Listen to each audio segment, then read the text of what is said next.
ভালো আছো আশা করি। আমি ফেরদৌসা মুক্তা, লেকচারার ইন বোটানি, বিএমবিএস, তোমাদের কাছে চলে আসলাম আমাদের চতুর্দশ অধ্যায় পরিবেশের ভারসাম্য এবং আমাদের জীবন এই চ্যাপ্টারের বাকি অংশটি নিয়ে। বাকি অংশের শুরুতেই আছে পাঠ 5-6 অর্থাৎ পরিবেশের ভারসাম্য। তোমরা জানো যে পরিবেশে কোনো জীবই এককভাবে বেঁচে থাকতে পারে না। সে বেঁচে থাকার জন্য জীব বিভিন্নভাবে পরিবেশের যে বিভিন্ন উপাদানগুলো আছে, জড় উপাদান আছে বা অন্যান্য জীবী উপাদান আছে, তাদের উপর নির্ভর করে বেঁচে থাকার জন্য আমরাও কিন্তু পরিবেশের বিভিন্ন উপাদানের উপরে নির্ভর করি।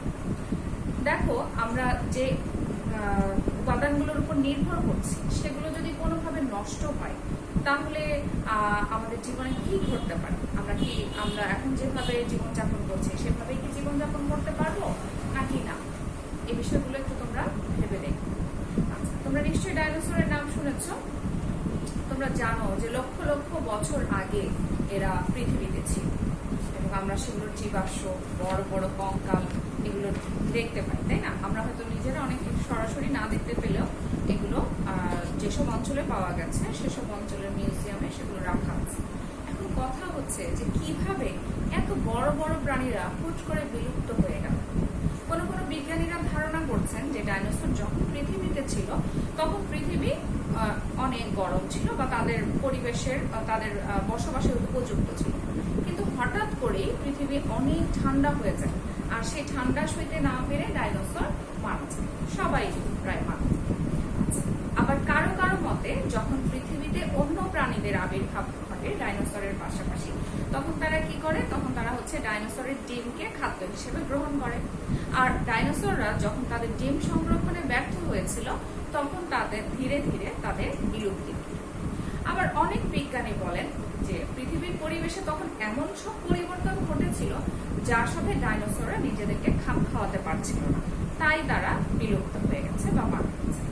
তোমরা নিশ্চয়ই বুঝতে পারছো যে প্রাকৃতিক পরিবেশের পরিবর্তন বা মানুষের কোনো কর্মকাণ্ডের ফলে যদি পরিবেশের পরিবর্তন ঘটে তখন পরিবেশের ভারসাম্য নষ্ট, ঠিক আছে? আর পরিবেশের ভারসাম্য নষ্ট হলে জীব নানাভাবে ক্ষতিগ্রস্ত হতে পারে। পরিবেশের ভারসাম্য নষ্ট হওয়ার কারণগুলো কি কি? নিচের কাজটি করার মাধ্যমে আমরা কিন্তু এর উত্তরটা খুঁজে পাবো। সেটা কি? আমরা কি করতে পারি যে আমাদের এলাকায় বা আমরা যে স্কুলে যখন আসি এর আশেপাশে কিছু যে পরিবেশটা আছে এটা আমরা পর্যবেক্ষণ করতে পারি। এখন সেটা হতে পারে কোনো একটা সমতল ভূমি, অথবা হতে পারে একটা পুকুর অথবা জলাশয় বা কোনো বনাঞ্চল। এখন এখানে কি কি কোনো পরিবর্তন ঘটছে বা পরিবর্তনটা কেন ঘটছে, এটা কারণ কি, সেটা আমরা নোট ডাউন করতে পারি। তারপর এখানের মানুষ সহ উদ্ভিদ বা প্রাণী কোনো ওই কারণটার জন্য, যে কারণে ওই পরিবেশটা নষ্ট হচ্ছে সেটার জন্য কি এরা কোনোভাবে প্রভাবিত হচ্ছে, কোনোভাবে ক্ষতিগ্রস্ত হচ্ছে? এই সব বিষয়গুলো আমরা কিন্তু খাতায় তুলে নিতে পারি, তাই না?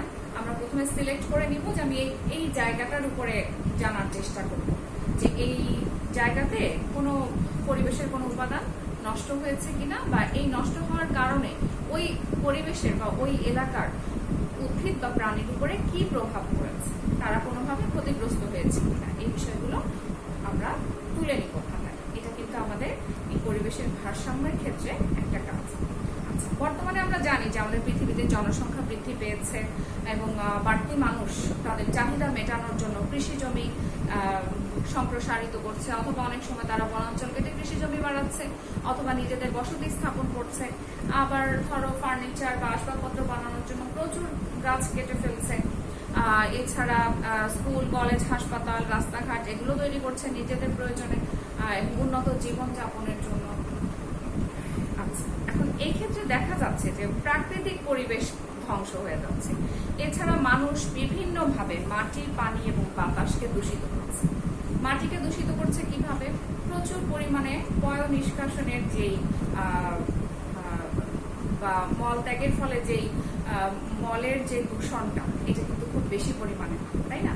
এক্ষেত্রে দেখা যায় যে মানুষ এছাড়া বিভিন্ন আবর্জনা ফেলার মাধ্যমে সেখানে আবার অপচনশীল যেগুলো অর্থাৎ প্লাস্টিক বা অন্যান্য কাঁচ এই ধরনের উপাদান ফেলার জন্য দেখা যাচ্ছে যে মাটি দূষিত হচ্ছে।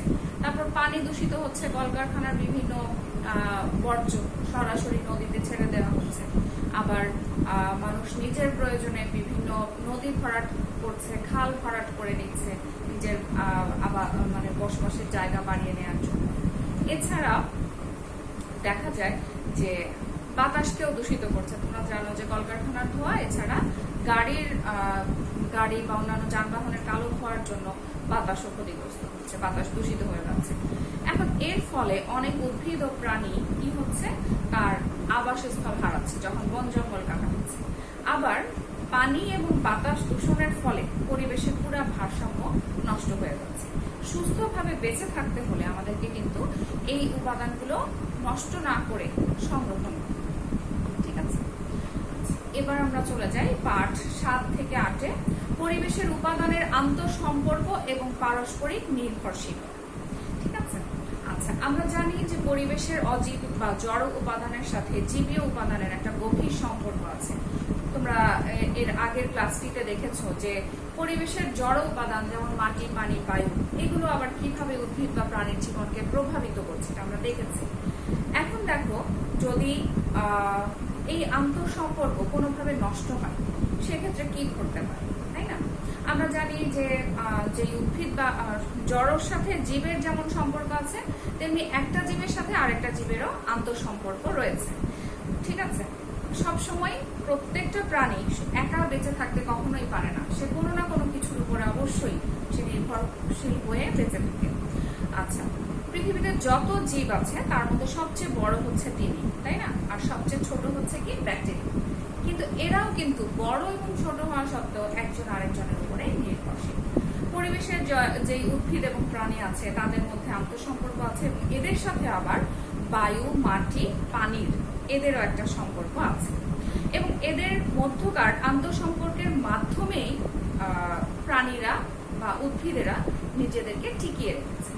এর মধ্যে কোনো প্রক্রিয়া হতে পারে খুব সাধারণ হতে পারে, আবার কোনো প্রক্রিয়া খুব জটিল হতে পারে।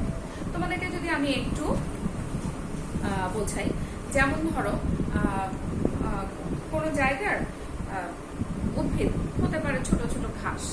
হ্যাঁ, ছোট ঘাস, এটা কে খেতে পারে? এটা হচ্ছে হয়তো বা আমরা ঘাস ফড়িংকে ধরতে পারি। ঘাস ফড়িং নরম ঘাস বা পাতা এগুলো খেয়ে থাকে, তাই না? আবার ঘাস ফড়িংকে কে খেয়ে থাকে? ঘাস ফড়িংকে খেয়ে থাকে পাখি।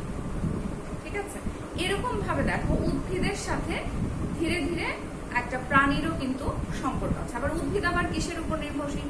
উদ্ভিদ আবার দেখো পানি, তারপরে বাতাস, তারপরে মাটি, এই সব কিছুর সাথে রিলেটেড। তাহলে দেখো কিভাবে উদ্ভিদ নিজে জড় উপাদানের সাথে নিজেকে জড়িয়ে রেখেছে বা নিজে ওটার উপর ডিপেন্ডেন্ট, আবার উদ্ভিদের উপরে অন্য প্রাণীগুলো নির্ভরশীল, তাই না?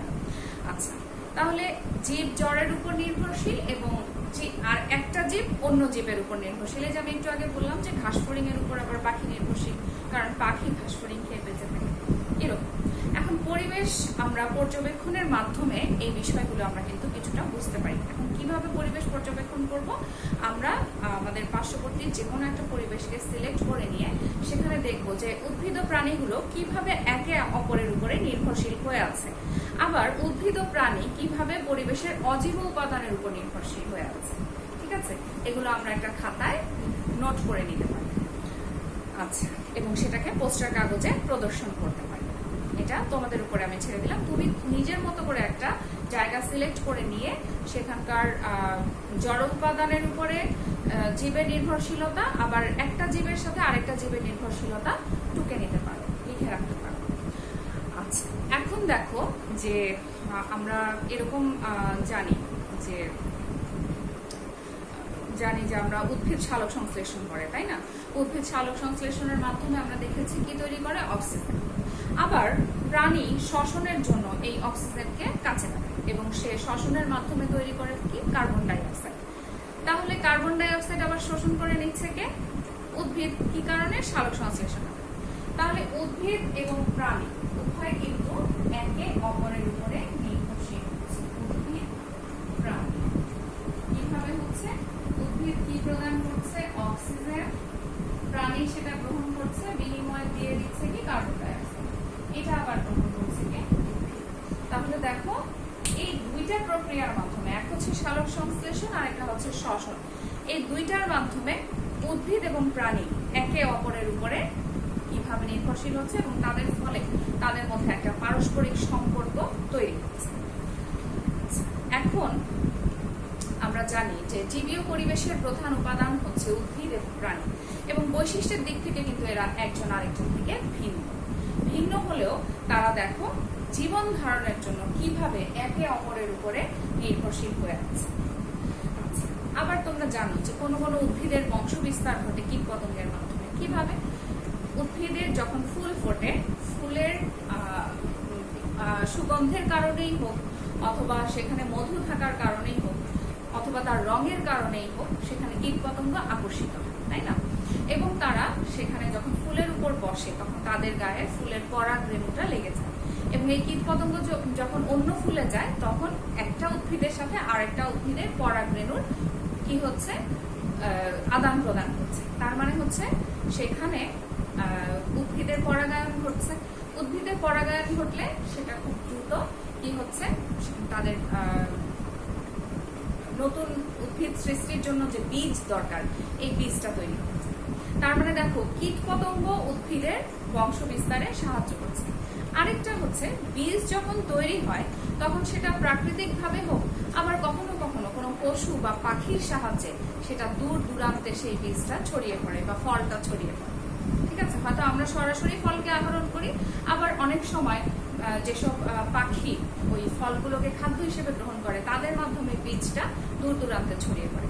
তাহলে দেখো এভাবে উদ্ভিদ আবার উদ্ভিদের পরাগায়নের জন্য উদ্ভিদ প্রাণীর উপর নির্ভরশীল হয়ে পড়ছে, আবার বিভিন্ন প্রাণী বা পশু পাখি ইত্যাদির মাধ্যমে ওই উদ্ভিদেরই বংশ বিস্তার হচ্ছে। ঠিক আছে, আবার দেখা যায় যে অনেক ক্ষেত্রে উদ্ভিদ কোনো প্রাণীর জন্য আবাসস্থল বা আশ্রয়স্থল হিসেবে ব্যবহৃত হচ্ছে, অর্থাৎ প্রাণী উদ্ভিদকে বেছে নিচ্ছে তার আবাসস্থল হিসেবে। এভাবে আমরা পরিবেশের বিভিন্ন উপাদানের নির্ভরশীলতার অনেক উদাহরণ দিতে পারবো, এবং তোমরা নিজেরাই কোনো একটা তোমাদের দেখা কোনো একটা এরকম আন্তঃসম্পর্ক তোমরা নিজেরা খাতায় লিপিবদ্ধ করতে পারো। যে আমরা দেখেছি যে আমাদের বাসার বারান্দায় যেই একটা হয়তো ঝোপালো গাছ আছে, সেই গাছের কোনো একটা কোনায় হয়তো বা প্রায় দিনই একটা পাখি চলে আসে। কি খাওয়ার জন্য? হয়তো গাছের উপরে কোনো ছোট ছোট পোকামাকড় আছে, এগুলো খাওয়ার জন্য। এরকম ছোট ছোট উদাহরণগুলো তোমরা কি করতে পারো, খাতায় লিপিবদ্ধ করতে পারো। আচ্ছা, তারপরে এখন আমরা আলোচনা করব আমাদের শেষ পাঠটি নিয়ে, 9-10 পরিবেশের বিভিন্ন উপাদান সংরক্ষণের কৌশল। তোমরা নিশ্চয়ই এতক্ষণে এই পুরো চ্যাপ্টারটি পড়ে এইটুকু বুঝতে পেরেছো যে পরিবেশের উপাদানগুলো কোনো না কোনো ভাবে একে অপরের উপরে নির্ভরশীল, তাই না? এবং জড় পরিবেশের উপরেও নির্ভরশীল, আবার জীবের উপরে নির্ভরশীল। এখন হচ্ছে যদি কোনো কারণে এই উপাদানগুলোর মধ্যে একটা পরিবর্তন ঘটে, তাহলে কি স্বাভাবিক জীবনটা আগের মতোই থাকবে? নিশ্চয়ই না। এটুকু বোঝা তোমাদের অবশ্যই হয়েছে। এখন তোমরা কি বলতে পারো যে কিভাবে পরিবেশের দূষণ ঘটে? আমি কিছুটা এর আগের পাঠে আলোচনা করেছি। তোমরা এই থেকে একটা ধারণা নিতে পারো যে মাটি আমরা দূষণ করছি কিভাবে, তাই না? মাটিকে কিভাবে দূষিত করছি, আমরা পানিকে কিভাবে দূষিত করছি, বাতাসকে কিভাবে দূষিত করছি। এক্ষেত্রে আমরা একটা দূষিত পরিবেশ পর্যবেক্ষণ করতে পারি। আমাদের আশেপাশে নিশ্চয়ই এরকম জায়গার এখন আসলে অভাব নেই, তাই না? যে কোনো একটা জায়গা মানে আগে একরকম ছিল, এখন সেটা ধীরে ধীরে নষ্ট হয়ে যাচ্ছে। আশেপাশে না হলেও তুমি তোমার দেখা হয়তো কোনো একটা সুন্দর বনাঞ্চল অথবা সুন্দর একটা জলাশয় কিভাবে ভরাট হয়ে গেছে, এরকম কিছু জায়গা তুমি মাথায় নিতে পারো, এবং সেই পরিবেশটা কেন দূষিত হয়েছে এই কারণগুলো শনাক্ত করতে পারো, এবং এইটা দূষণ রোধে কি কি করণীয় ছিল বা কি করলে আবার আগের অবস্থায় ফিরিয়ে আনা যাবে, এই বিষয়গুলো তুমি একটা প্রতিবেদন তৈরি করতে পারো। ঠিক আছে? আচ্ছা, এখন দেখো আমাদের সুস্থ এবং স্বাভাবিকভাবে বেঁচে থাকার জন্য এবং বিভিন্ন উদ্ভিদ ও প্রাণীকে তার বিলুপ্তি থেকে রক্ষা করতে হলে কি করতে হবে? আমাদের পরিবেশকে দূষণমুক্ত রাখতে হবে। অর্থাৎ আমরা প্রতিনিয়ত আমাদের পরিবেশকে দূষণ করেই যাব আর পরিবেশ আগের মতোই থাকবে এমনটা আশা করা খুবই বোকা, তাই না? আমরা প্রতিনিয়ত বর্জ্য ফেলেই যাব নদীতে। আমরা কলকারখানা বা এগুলো যথাযথভাবে এদের যে বর্জ্যগুলো এগুলোকে হচ্ছে বর্জ্যগুলোকে ঠিকভাবে আমরা সঠিক জায়গায় ফেলবো না, বা এদের একটা ভালো ওয়েস্ট ম্যানেজমেন্ট যেটাকে বলে, যে বর্জ্য ব্যবস্থাপনার মাধ্যমে এদেরকে যদি ফেলা হয় তাহলে পরিবেশকে এখন যেভাবে দূষিত করছে সেভাবে হয়তো দূষিত করবে না। কারণ আমরা তো আসলে আমাদের উন্নত জীবনযাপন থেকে পিছিয়ে আসবো, তাই না? পিছিয়ে আসার কোনো চিন্তা বা কোনো কিছু এটা কিন্তু নাই, কিন্তু আমরা চিন্তা করব যে আমাদের বর্তমান পরিবেশকে কতটুকু স্বাভাবিক রেখে আমরা এগিয়ে যেতে পারি। আমরা যত বেশি স্বাভাবিক রাখতে পারবো আমাদের পরবর্তী প্রজন্ম তার সুফল অনেক বেশি ভোগ করবে। ঠিক আছে? আচ্ছা, এখন পরিবেশের যে বিভিন্ন উপাদানগুলো আছে, মাটি, পানি এবং বাতাস, এগুলোর দূষণ আমরা রোধ করার জন্য সচেষ্ট হব। আর আমরা বন জঙ্গল পশু পাখি এগুলো নিধন বন্ধ করব। বন্ধ করব বলতে আমরা আমাদের আশেপাশে থেকেই এই স্টেপগুলো নিতে পারি। যে একটা গাছ হয়তো বা এটা না কাটলেও চলে, সেক্ষেত্রে এই গাছটা কাটার কোনো প্রয়োজন নাই, বা সেটা আমরা ওই সংশ্লিষ্ট মানুষদেরকে বোঝানোর চেষ্টা করব। ঠিক আছে? আবার অনেকে ইচ্ছা করেই পাখি নিধন করে, তাই না? তোমরা জানো যে অনেক অনেক অতিথি পাখি আমাদের দেশে আসে, সেক্ষেত্রে আমরা অতিথি পাখিদেরকেও অনেক সময় নিধন করি, এবং অনেক সময় বাজারেই আমরা সরাসরি দেখি যে অতিথি পাখিগুলো বিক্রি করা হচ্ছে। তো এই বিষয়গুলো আমরা যদি না ধরি সেক্ষেত্রে একসময় কিন্তু এটা আমাদের পরিবেশের উপরে এমন বিরূপ প্রভাব ফেলবে যে এটা থেকে আমরা আর বেরিয়ে আসতে পারবো না। আচ্ছা, প্রাকৃতিক সম্পদকে আমরা যথাযথভাবে ব্যবহার করব, যাতে এগুলোকে পুনরায় আমাদের পরবর্তী প্রজন্ম ব্যবহার করে যেতে পারে। আমরা এমনভাবে ব্যবহার করব না যে এখনই সেগুলো শেষ হয়ে যাক, বা এখনই আমরা আমাদের ইউজের পরে আর অন্য কেউ না ইউজ করলেও চলবে, এরকম চিন্তা ভাবনা যাতে আমাদের না থাকে। ঠিক আছে? তার ফলে আমরা কি করতে পারবো, আমাদের জীব এবং আমাদের যে প্রাকৃতিক সম্পদ এর মধ্যে একটা ব্যালেন্স তৈরি করে আমরা চলতে পারবো। ঠিক আছে? তো আমরা মোটামুটি এই চ্যাপ্টার থেকে প্রাকৃতিক পরিবেশ সম্পর্কে জেনেছি, জীব এবং জড় উপাদান সম্পর্কে জেনেছি, আবার পরিবেশের উপাদানগুলো কিভাবে একে অপরের উপরে নির্ভরশীল থাকে এটা জেনেছি। তারপর হচ্ছে পরিবেশের ভারসাম্য কিভাবে নষ্ট হয়, কোন কোন কি কি কারণে নষ্ট হচ্ছে, এবং এগুলোকে কিভাবে রোধ করলে পরিবেশের ভারসাম্য রক্ষা করা যেতে পারে বা দূষণমুক্ত রাখতে পারি আমরা আমাদের পৃথিবীকে, এই বিষয়গুলো আমরা এই চ্যাপ্টার থেকে জানবো। আর আশা করি এই চ্যাপ্টারের মাধ্যমে আসলে যে মেসেজটা তোমাদের কাছে পৌঁছানোর চেষ্টা চলেছে সেটা হচ্ছে আমরা যাতে আমাদের চারপাশের পরিবেশ সম্পর্কে অনেক বেশি যত্নশীল। ঠিক আছে? এটাই আসলে এই চ্যাপ্টারের মূল উদ্দেশ্য পড়ানো। আর আমরা যাতে আমাদের আশেপাশের পরিবেশগুলোকে আমাদের সচেতনতা এবং আমাদের পরিবারের সচেতনতা, সর্বোপরি পুরো আমাদের যে সামাজিক পরিবেশ, সবার সচেতনতার মাধ্যমে যাতে আমাদের প্রাকৃতিক পরিবেশটাকে রক্ষা করতে পারি। ঠিক আছে? আশা করি